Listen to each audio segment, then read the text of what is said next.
Manay Christopher Min abay nakakuha ng diretsong sagot mula kay Alden Richards patungkol sa estado ng kanilang relasyon. But before that, if you haven't subscribed yet to my YouTube channel, please don't forget to like, share, and subscribe at i-hit mo na rin ang notification bell for more showbiz updates.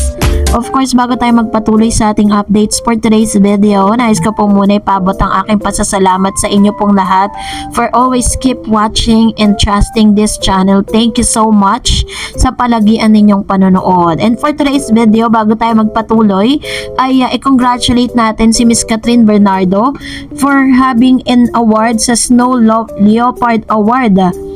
It was designed by renowned sculptor Sir Daniel Wynn. Ayan. So according po sa isang news, multi-award winning actress Catherine Bernardo will receive the Snow Leopard Rising Star Awards named Box Office Queen by lifestyle publication People Asia and honored as an outstanding Asian star of the Seoul International Drama Awards. Bernardo has established herself as one of the Philippine most bankable and beloved performers. Her star power will be showcased. Ayan, grabe ha. Kasama niya po si Alden doon.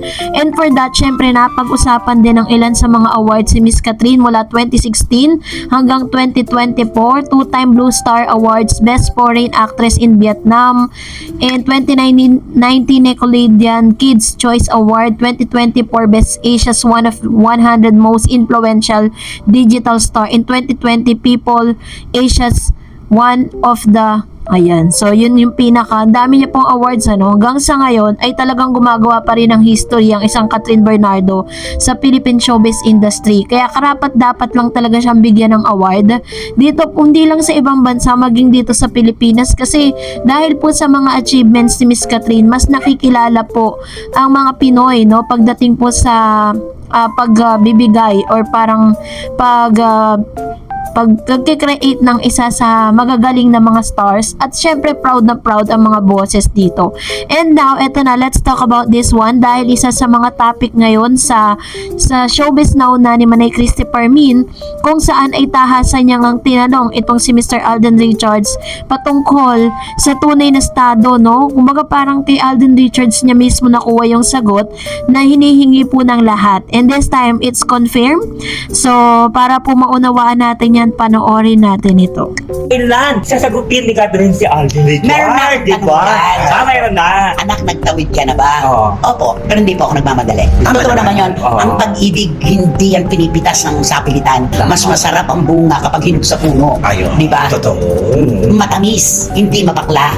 Yun yun. Oo, kasi diba sabi nga, dapat pagkatapos ito ng pelikula, habang ginagawa nila ang pelikula, dapat sila na. Marami kasi nag-umaasa ng ganun eh. Pero ano natin, pagkatapos dala siguro mga isang buwan, meron na naman tayo mababalitaan na gagawin yan. May ayuda. May ayuda. Merong ayuda. Sa ngayon, malapit na po sa bilyon ang pinag-uusapan natin. According to Manay Christopher Min, ay tahasan niyang tinanong itong si Mr. Alden Richards kung nakatawid na daw di umano ito kay Miss Catherine Bernardo, at ito po'y sinagot ni Mr. Alden Richards ng yes, pero hindi niya minamadali. Kung ibabase po natin sa lahat ng mga interviews na nagdaan between Catherine Bernardo and Alden Richards, is marami na pong beses na umaamin tong dalawang ito, pero hindi lang talaga nila direktang sinasabi. Pero base po sa mga sagot ni Alden Richards, parang nandun pa rin siya sa time kung saan parang nililigawan pa rin. Nandun pa rin sila sa stage kung saan kinukuha niya yung kalooban at yung talagang, kumbaga parang nandun sila sa stage na pinapatibay muna nila kung anong meron sila ngayon. At sinabi nga ni Alden na hindi niya minamadali o hindi niya pino-force itong si Miss Catherine Bernardo na mapasagot agad-agad. So masaya lang. So for that, narito naman ang ilan sa mga komento at reaction ninyo patungkol naman sa ating latest update. Unahin po natin ang komento mula kay Miss Armando Cardona. Lumabas na ang tunay na ugali ng mga Katniel. Inggit ang mga ganyan sa kanila ngayon, kung hindi halang ang bituka ni Daniel na yan na hindi mapagsamantala sa mga babae. Siguro naman hanggang ngayon sila pa rin ni Kat, kaso karma ang inabot niya dahil sa arogante sa mga babae at mapagsamantala. Gusto niya kasi lahat ng babae tikman niya. Yun ang mangyari sa kanya ni Daniel. Dapat sa kanya mag-move on na siya dahil wala na siyang pag-asang balikan pa ni Kat at nakahanap na rin si Kat ng nagmamahal sa kanya at alagang-alaga pa siya, mabait na, humble pa at masikaso pa sa kanya at mapagmahal. Goodbye Daniel, karma is real. Grabe yun na, diba? Sabi ni Seren, with regards to that video, makisuyo ako sa'yo kung pwedeng send mo sa akin yung account nung uploader na tumawag na burikat si Kat. Isama mo na kung kaya mong IP address nung tao yun. Hindi na ako makapasok sa mga account na ng mga haters kasi dami account gamit ko. That's automatic block ako. Agad kami nang bahala mag-takedown sa mga post nila. Meron kami mga friend expert sa pag-takedown ng mga dami account, pati ang nag-post ng pirated scene sa YouTube channel. And sabi, masyadong mabagal yung action, kami nagagawa ng paraan when it comes to that matter. Pasensyahan na. Meron talaga ma-takedown ng mga account sa FB, YouTube at TikTok. Iiyak tong mga to pag nawala yung pinaghirapan nila.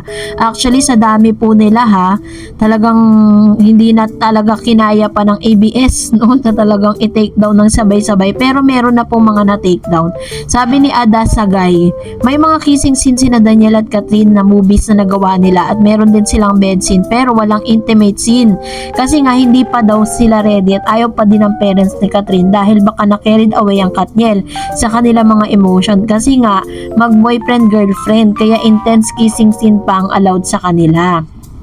Ito naman yung kanyang paliwanag, which is meron naman pong meron siyang kumbaga may katwiran, 'di ba? Kasi magkarelasyon so pwede kasing ganun advance mag-isip yung parents pero all in all, talagang ang pinaka bottom line, wala talagang tiwala. Sabi ni Miss Tatalino, D-Life, gagawa na yan ng teleserye kasi namamayagpag ang Lavender Fields ngayon. Haha, sabi niya. Sabi ni Mr. Daniel Caldea, nanggagalaiti ang loob ni DJ inggit at galit sa kissing scene na Catherine at Alden. Hindi niya nagawa dahil nakabantay si Mami Min. Dito sa HLA, nagpaalam si Alden sa parents ni Kat kay Mami Min sa HLG dahil kasama niya sa Hong Kong. Then, kay Daddy Ted sa HLA. Ayun. So, mapapansin ninyo, diba, sa mga shooting, yung mga taping po nila sa ibang bansa, laging kasama si Mami Min. Ngayon lang po nangyari na hindi niya kasama. Sabi ni Miss Brenda, parang akala mo perfect yung family ni Summer. Iba-iba naman ang tatay nila. Makapagsalita naman, kala mo perfect din. Hay nako, kung itsura ngayon ni Daniel, yung gupit niya parang Summer nga. So, ito naman yung kanyang komento or opinion patungkol sa bagay nito. Actually, kahit ayaw kasi, minsan kasi hindi rin natin masisisi yung mga nagko-comment na mga ganito. Kahit ayaw natin i-entertain yung mga negativity.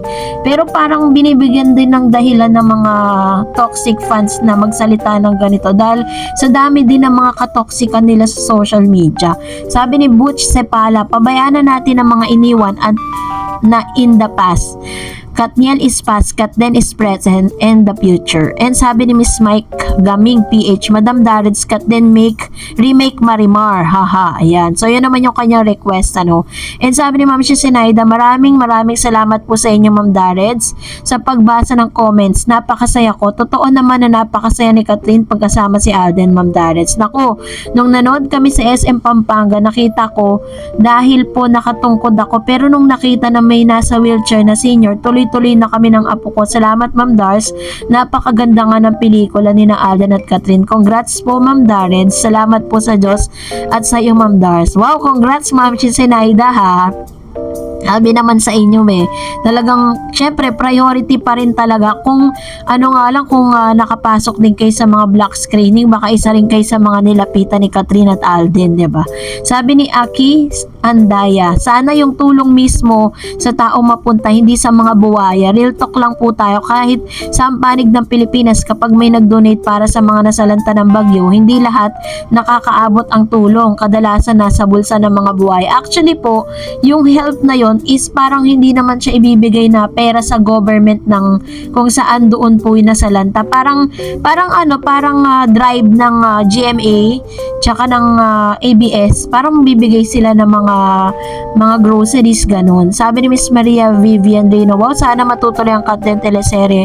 I think it's about time na ipaayos ko na ang cable ko for the preparation of Kat din teleserye. Ay, very true. Sabi ni Mr. Renato, hi Miss Tardets, nakabalik na kami ng family here Canada. Back to reality, back to our real world. Kakayod ulit para sa family at kamag-anak sa Pinas. All in, all super saya and enjoy yung bakasyon namin sa Pinas. By the way, medyo sad sa mga taga Calgary, mukhang hindi na-approve yung request na puntahan ng Kat din ang Calgary sa Toronto. Sila pupunta for premiere red carpet sa November 24. Anyways, hopeful pa rin kaming mga taga Calgary na sana makadalaw ang Kat din. Malay nyo po, diba? At least, nandyan na po kayo at napakabilis din ang pangyayari ha. Parang nag-comment lang kayo nasa Pinas tapos ilang after a while, nandyan na rin kayo sa Canada. Bilis. Sabi ni Miss Kellyn, no more hate. Dapat maging proud pa nga tayo dahil for the first time ay napasok sa top 10 ang Hello Love Again worldwide. Pass is pass. Move on na po kayo dahil moving forward na si Kat and Daniel. Be happy and support them, okay? Manood na lang kayo para makatulong pa kayo sa mga nasalanta ng bagyo. So proud of you Kat din and HLA. God bless you, kindness. Ayan. Salamat Miss Kaylin. Totoo yan, no? Parang sabi ko nga sa inyo, 'di ba, sa akin recent vlogs na hindi lang kayo nag-enjoy dun sa movie, but part din kayo nung help na isi-send po nila dun sa mga nasalanta.